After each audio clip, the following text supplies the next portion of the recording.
दोस्तों, वंदे मातरम। बड़ी ही महत्वपूर्ण खबर है।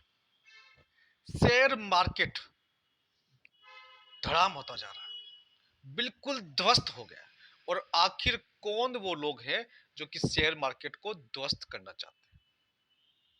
सेंसेक्स एक दिन में 900 पॉइंट गिर चुका है और पिछले 4-5 दिनों में 1500 पॉइंट नीचे गिर चुका है।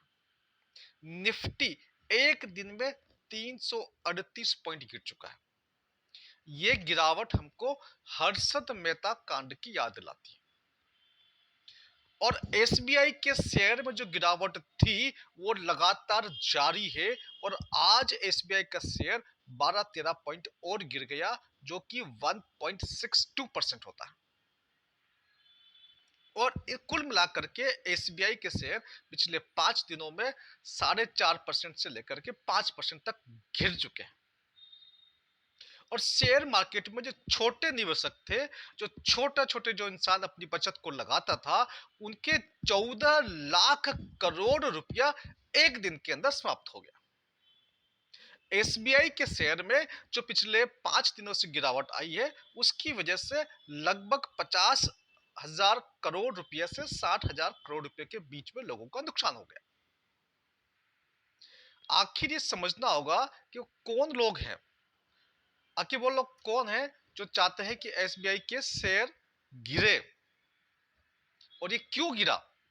तो पहली बात, जो पूरा जो शेयर मार्केट गिरा, ये जो पूरा का पूरा शेयर मार्केट 900 पॉइंट सेंसेक्स और निफ्टी 338 पॉइंट एक दिन में गिरा, इसका जो एक मुख्य कारण था वो था एसबीआई का इलेक्टोरल बॉन्ड घोटाला, जो कि 16,581 करोड़ रुपए का हुआ और पूरी की पूरी एसबीआई बदनाम हो गई।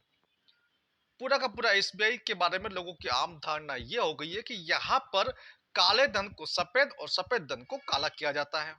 तो एसबीआई की जो पहचान जो थी, इतने वर्षों की जो मेहनत थी, वो पिछले 5 दिनों में धूमिल हो गई है और अब लोगों को लगने लगा है कि यहां पर तो धंधा हो रहा है काले और सफेद का। इसके साथ में जो दूसरा जो सबसे बड़ा महत्वपूर्ण कारण है वो है वर्तमान की भाजपा सरकार। वर्तमान की भाजपा सरकार, आप जानते हैं कि बड़े बड़े उद्योगपतियों को फायदा पहुंचाती है, आम जनता के हित के लिए कोई काम नहीं करती है। तो जो छोटे निवेशक है, जो मध्यम निवेशक है, उनका पैसा डूब जाए, ताकि जो देखो, जब कोई चीज डूबता है, मार्केट डूबता है, तब भी कुछ लोगों को फायदा होता है। तो जिनका फायदा होगा वहां से फिर पैसा रिसाइकलिंग होकर के भाजपा के खाते में जाएगा। तो ये जो रिसाइकलिंग का जो धंधा है, ये धंधा जो है गंदा है, परंतु बीजेपी करती है इस धंधे को। तो निश्चित तौर से बीजेपी कहीं न कहीं इस पूरे मामले के अंदर जिम्मेदार है। यदि नहीं है तो एक प्रेस कॉन्फ्रेंस करे और बताए कि आखिर क्या वजह है कि मार्केट क्यों गिरा और उनकी जिम्मेदारी क्या थी और वो इसके पीछे क्यों नहीं है, इसके कारण वो स्पष्ट करें। चलिए, इतनी बात हो गई है तो थोड़ा सा आप सेंसेक्स को भी समझ लीजिए। कई लोग कहते हैं यार सेंसेक्स क्या है, हमें तो कुछ समझ में नहीं आ रहा है। तो सेंसेक्स बेसिकली जो मुंबई शेयर मार्केट बीएसई जिसे हम कहते हैं, वो एक संवेदी सूचकांक है जो कि 2 जनवरी 1986 को शुरुआत हुआ था 30 शेयरों के साथ में।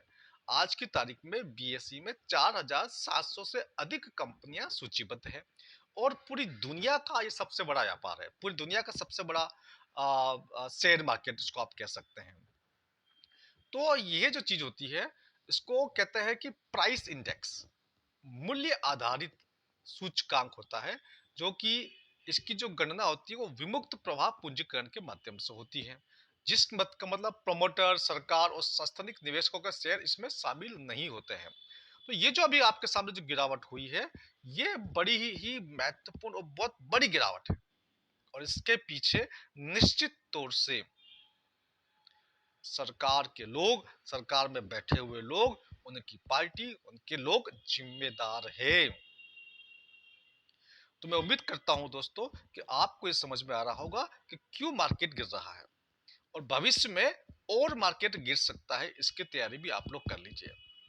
छोटा मोटा कुछ शेयर आपके पास हो तो तुरंत इसको बेच करके आप अपना पैसा निकाल दीजिए, अन्यथा आपका बहुत बड़ा नुकसान हो सकता है। जिस प्रकार से हर्षद मेहता कांड हुआ था, उसी कांड की पुनरावृत्ति होने की संभावना है।